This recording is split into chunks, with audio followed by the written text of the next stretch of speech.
I'm here to talk about something that I've been seeing a lot of. Yeah, divorce rates have been going up everywhere. And there's certain cultures that have seen that there's more divorce rates as they've entered Canada. A lot of people immigrating, and for whatever reason, their marriage just breaks down or the partnership breaks down, union in to the togetherness breaks down. And so here's the situation. I want people to know that just because divorce looks so easy from the outside, it's not. I'm not talking about, harm of domestic violence or harassment or anything like that. I'm talking about the actual divorce that happens, for not having things in common, not wanting partnership, you know, having different visions and missions, or even some spiritual differences or political differences in the moment, unless there's going to cause like some serious arguments, harassment, tension, yelling, screaming, abuse, then i don't I don't think divorce should be the way. However, it's to each their own. Here's the thing about divorce: it's gonna hurt. It's gonna hurt whether you love that person, don't love that person, want to be with that person, have other people in mind. It hurts. It hurts financially, it hurts physically, it hurts mentally, emotionally, it hurts in every single way possible. Unless you're a complete, label narcissist that doesn't have capability of emotional feeling, or, other situations that you can't have emotional feeling or emotional intelligence for feelings. And you're not empathetic at all, then you're not going to feel any of that. However, it is not easy. It's not easy for the family around. If there is family around, it's not easy for the nuclei, which is like mom, dad, child, or partners in child. It's not easy for the individuals at all, because you are literally struck with either a week, a day, or from night to day, a complete difference in change. And change is hard for every human being. That's number one. Number two, if you've got kids involved, oh man, and you live in Ontario, it's not going to be that easy.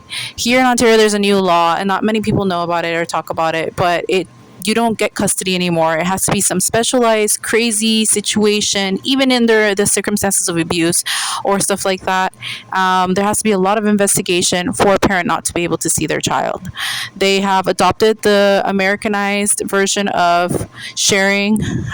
It's like a 50-50, parental sharing. There's no your custody, my custody. There's not your home, my home. And even in extreme measures, people are still able to see their children under supervision. There's no way getting around it. So if you're fighting for custody, if you're thinking, oh, I'm just going to get out of this relationship because I've had enough of this person, they put the toothpaste upside down, the toilet paper is, a mess, they never clean up, and this is your reasoning for divorce or separation and leaving that individual, let me tell you that that's going to hurt your family, your mind, your children, and your financial status and whatever level you're at, more than you can imagine. The other thing is paying out of pocket for legal help.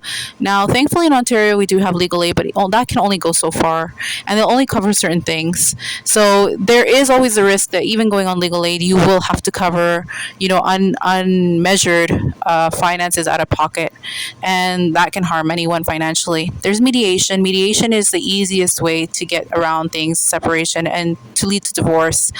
Mediation is more like, you sit with someone, that'd be a social worker, a doctor, psychologist, someone that is very licensed to do mediation. They stand between the two partners and they talk out what's yours, what's mine. It has to be 50-50 split. If there's children, there will always be spousal support. Spousal support now is 50-50, so it comes for both partners. Doesn't matter if you're male or female, you have to do 50. Emotional part. Sorry if you hear a sound in the background. It's really hot and I'm not turning my AC off. It's turmoil for different age groups. You can Google that. You can find that on the Health for Children or Pediatrics. You can ask them. Different ages will affect children at different stages. So if you're, in a situation that is of harassment, abuse, and whatever else, obviously you need to, number one, which is a mistake that many people don't do, is report it. If you don't report it to police, whether or not the police does something by, in front of the lawyers and in front of the judge, in front of the court, it means nothing. It means nothing if someone abused you unless you have it reported and filed by police. Property, like if you have a house or whatever, just because your name is also on that property doesn't mean that the other person can't go around it and get it sold by the bank, which is what happened in my mom's and my dad's case. If you are paying 50-50 for property, there are sneaky ways to get for you both to lose the property. Next thing, apart from the emotional, distress that you will go through, in divorce and separation. And distress, I mean, like, you're gonna feel lonely, you're gonna feel sad, you're gonna feel like, what did I do wrong? All the common things that human beings will go through when they have a loss, which is what it is grievance and a loss, you will go through as well. Not only you, but the children and even some family members around you, if they were involved, if they really cared, if they really believed the facade that was going on, or if they really thought, like, why are you splitting up over, I don't know, some silly argument. Once like I said it at the beginning, to each their own, it doesn't matter. But I really think personally, you can work it out for your children. Make a, what's it called? Like a plan to work it out for your finances, talk it out. There are some people now that, due to finances, especially here in Ontario, they remain still in the same home. They are separated, like they don't, have any intimacy with each other. They live their own lives, but because it is so expensive to buy a house or to rent, they split everything still the same. They're still there co-parenting within the household. Is it more difficult? A lot of people that have done this and do this say it's very difficult because you still have the tendency of believing that that person is still your partner. However, you have to constantly remind yourself that there is no partnership in regards to intimacy, love, and romantic relationship. However, the effects might be less on the child depending on the tension in the home. If you're going to leave, and whether you're male or female, if you're going to leave, make sure you have all your ducks in a row before you leave. Make sure you have a car. Make sure you are able to pay all your stuff on your own, for your kids, for yourself, for your insurance, for your phone, for your whatever it is that may be split 50-50. You got to figure out how to reduce it. Even subscriptions, Netflix, whatever it is, you got to figure out how to reduce it, remove it, or live without it. Spousal support can be won or it can be lost. It's really not what people make it seem. It's not how it used to be. And it's yay equality. So the next thing is, before you're gonna leave, you gotta get everything ready. Like, you gotta get prepared. And I know it sounds dumb and it sounds premeditated, but as someone that is, I can't say much. I can't, but like, just make sure you have it all ready. If you're seeing that there's no win in this relationship, if you're seeing that you and the other person will not make it work because you both don't want to, or because the other person has told you they don't love you, they don't want to be with you, there is no way they're going to work this out with you, there is no therapy or anything in the world that can fix this, even if you've stayed for a year or for months, and it's not about, again, it's not about abuse or domestic violence or anything like that. It's just like, it's not working, it's not happening. Start getting your ducks in a row. Like, get your passports out, get all your paperwork done, your certificate, your birth certificate, your kids' birth certificates, like everything. The most minimal, stupid thing that you can ever think of is going to be worth it. So even receipts on how much you spend on the house, on the food, on the kids, these are things that no one's going to tell you. This is stuff that I've been told now and no one told me before, because as Christians, we're not expected to divorce. We're not expected to separate it unless there is adultery. Hint, hint. I'm talking about my dad because I don't want to talk about my divorce or my separation. But even when they were forgiven, they didn't want to stay. They didn't want to fight. They didn't want therapy. They didn't want help. They didn't want the kids. They didn't want responsibility. Although I stood trying not to go down that path, fighting all of that, it doesn't matter. There are people that it doesn't matter how much you love them, doesn't matter what you do, doesn't matter how you will do whatever it takes to try to fix it. They just don't want to be with you. And if that is your case, and if that is causing problems and yelling and situations where your kids are even taking sides, and that is where you find yourself and you want to leave, to each their own. I'm not suggesting it at all.